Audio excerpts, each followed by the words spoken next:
Il y a un truc qui nous prend un temps fou au quotidien, c'est de devoir retrouver dans ses notes des choses qu'on pourrait connaître par cœur. Il y a plein de choses qu'on pourrait facilement mémoriser. Ça peut être des listes, comme votre liste de courses, ou les noms des rues par lesquelles vous devez passer pour aller quelque part, ou même un discours que vous devez donner.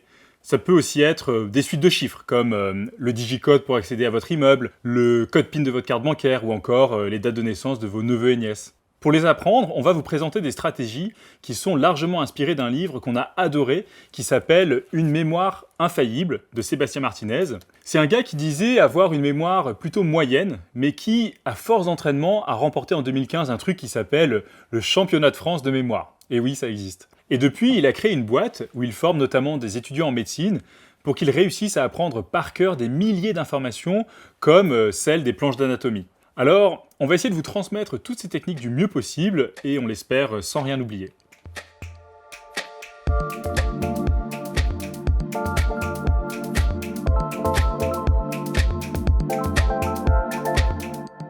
Peut-être que certains d'entre vous se disent qu'ils ont une mauvaise mémoire. Alors je vous arrête tout de suite, c'est une fausse excuse.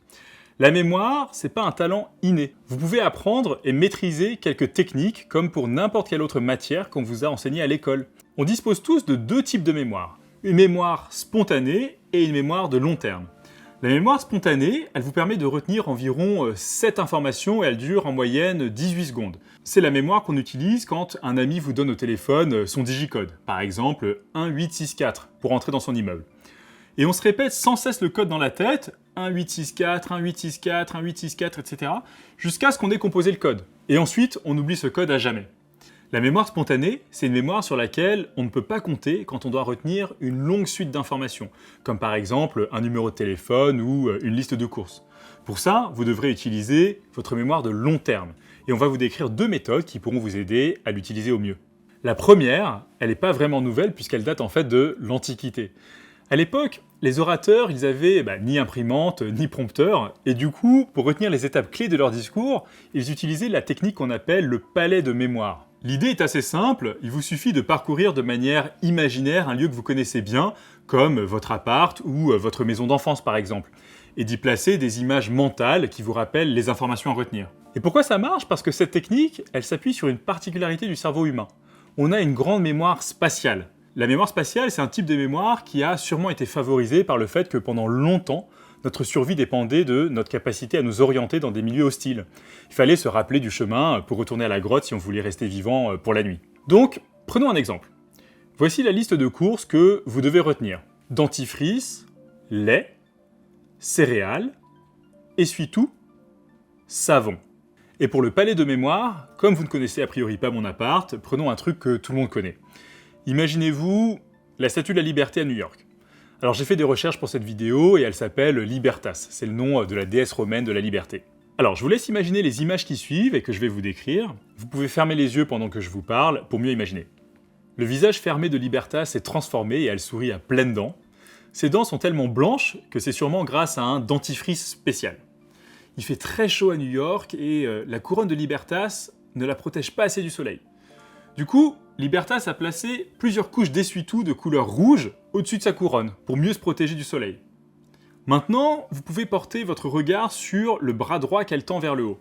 Tiens, Libertas s'amuse avec sa torche à brûler des pétales de céréales qui tombent du ciel. Vous pouvez maintenant baisser votre regard et le diriger vers l'autre main de Libertas. Elle tient un savon en mettant sa main à l'horizontale, pour éviter que le savon ne glisse entre ses doigts. D'ailleurs, c'est un savon de Marseille qui est parfumé à l'huile d'olive. Enfin, regardez vers le bas, la statue n'est plus sur un piédestal, mais les pieds sont dans une mare de lait. Vous pouvez maintenant rouvrir les yeux un instant. Si vous voulez réécouter ce que je viens de décrire, vous pouvez revenir en arrière, et sinon, mettez une pause sur cette vidéo et faites cet exercice. Fermez les yeux et imaginez à nouveau la Statue de la Liberté en refaisant le parcours mental. Et voyez si vous arrivez à visionner les 5 objets de notre liste de courses. Voilà, vous avez compris l'essentiel de la méthode du palais de mémoire. Et vous avez sûrement remarqué qu'en plus de la visualisation spatiale, je vous ai décrit des couleurs, des mouvements, des odeurs. Et j'ai même fait référence à la chaleur de l'été à New York. Et bien sûr, j'ai fait ça exprès pour favoriser ce qu'on appelle la synesthésie. En gros, la synesthésie, c'est un phénomène neurologique qui fait qu'on mémorise mieux les choses quand on associe plusieurs sens. Et dernière chose, sachez aussi que plus votre représentation mentale est farfelue, mieux vous vous en souviendrez. Tout simplement parce que c'est plus facile de se souvenir de quelque chose qui sort de l'ordinaire. Et cette technique du palais de mémoire, elle est déclinable à l'infini. Vous pouvez par exemple retenir les éléments clés d'une présentation orale que vous devez faire. Pour ça, il vous suffit d'associer un objet à chaque thème de votre présentation et de placer ces objets dans votre palais. Si vous voulez mémoriser des informations de manière temporaire, vous pouvez réutiliser le même palais à chaque fois, par exemple votre appartement. Mais si votre objectif c'est de mémoriser des informations à vie, Sébastien Martinez conseille plutôt de changer de palais pour ne pas confondre les objets si vous voulez retenir plein de listes d'informations différentes. La deuxième méthode de mémorisation, c'est une méthode qui va vous permettre de retenir des suites de chiffres. On l'a dit tout à l'heure, ça peut vous permettre de retenir un digicode, un numéro de carte bleue, des dates d'anniversaire, des numéros de téléphone, etc. Et cette méthode, elle s'appelle le Major System. C'est une méthode qui demande pas mal d'entraînement au début, mais une fois que vous aurez vu à quel point ça peut être utile, vous aurez peut-être du mal à vous en passer. Le principe du Major System, il est ultra simple. À chaque chiffre de 0 à 9, on associe une consonne sous la forme d'un son. Le chiffre 0 correspond au son Z ou S. Pour s'en souvenir, on peut retenir que 0 commence par un Z, d'où le son Z ou S. Le chiffre 1 correspond au son T ou D.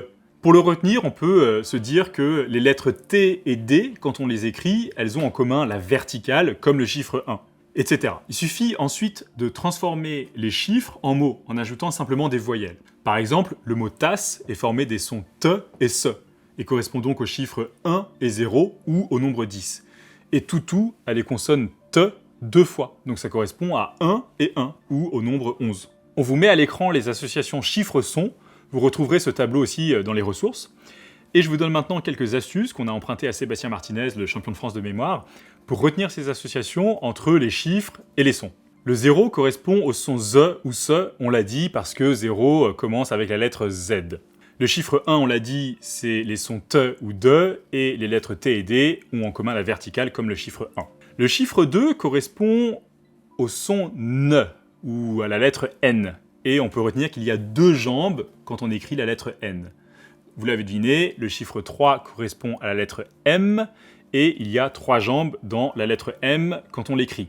Le chiffre 4 correspond au son R, ou à la lettre R, le R étant la principale consonne du chiffre 4 quand on l'écrit. Le chiffre 5 correspond au son L, ou à la lettre L. Vous pouvez retenir que les 5 doigts de la main ouverte forment un L. Le chiffre 6 correspond au son J ou G ou Ch, et la lettre G, c'est une sorte de 6 en miroir, ça peut être un bon moyen pour le retenir. Le chiffre 7 correspond au son K, ou à la lettre K. Pour retenir, vous pouvez vous souvenir de la cassette, écrit avec la lettre K et le chiffre 7, à lire cassette. C'est un bon moyen de se mémoriser cette association. Le chiffre 8 correspond au son F ou V, ou aux lettres F et V. Vous pouvez retenir que quand vous écrivez de manière manuscrite un F, ça peut faire les boucles d'un 8. Et puis, le chiffre 9 correspond au son P ou B, ou aux lettres P et B. Et vous pouvez retenir que le P, c'est le B en miroir, et que ça ressemble aussi au chiffre 9. Alors, vous inquiétez pas, vous avez ça dans les ressources, vous n'avez pas besoin de le retenir maintenant. Cette association de chiffres et de sons, vous devez la connaître par cœur, ou utiliser les astuces que je vous ai décrites pour vous en souvenir. Ensuite, l'étape suivante, c'est de former des mots en ajoutant à ces consonnes des voyelles, et vous retiendrez ces mots bien plus facilement qu'une suite abstraite de chiffres. Si vous voulez vous souvenir de la date de naissance de votre neveu qui est le 7 novembre, donc le 07-11, pensez au jour où vous l'avez vu pour la première fois, et imaginez une scène farfelue où il aurait bu un verre de saké avec son tonton. Le saké, ça forme les sons S et K, d'où le nombre 07, et le tonton, c'est le son T et T, d'où le nombre 11. C'est comme ça que vous obtenez la date de naissance 07-11. Et l'idée, c'est de construire des histoires avec des mots-clés pour retenir des listes plus longues de chiffres. Voilà, cette technique du Major System, même si elle est hyper utile, on vous cache pas qu'elle demande pas mal d'entraînement. Si vous voulez commencer par le plus simple, essayez plutôt le palais de mémoire. On vous promet que ça peut déjà vous changer pas mal la vie.